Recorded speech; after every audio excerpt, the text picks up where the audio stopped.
मुल्क में सोना 10,800 रुपये महंगा होकर फी तोला 4,55,136 रुपये पर पहुंच गया। 10 ग्राम सोने की कीमत 9,720 रुपये के इजाफे से 3,89,600 रुपये हो गई।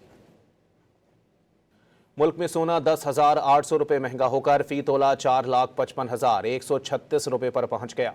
10 ग्राम सोने की कीमत 9,720 रुपये के इजाफे से 3,89,600 रुपये हो गई। मुल्क में सोना 10,800 रुपये महंगा होकर फी तोला 4,55,136 रुपये पर पहुंच गया। 10 ग्राम सोने की कीमत 9,720 रुपये के इजाफे से 3,89,600 रुपये हो गई।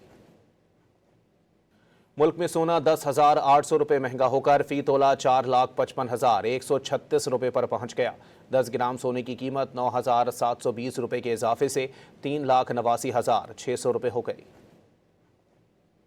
मुल्क में सोना 10,800 रुपये महंगा होकर फी तोला 4,55,136 रुपये पर पहुंच गया। 10 ग्राम सोने की कीमत 9,720 रुपये के इजाफे से 3,89,600 रुपये हो गई।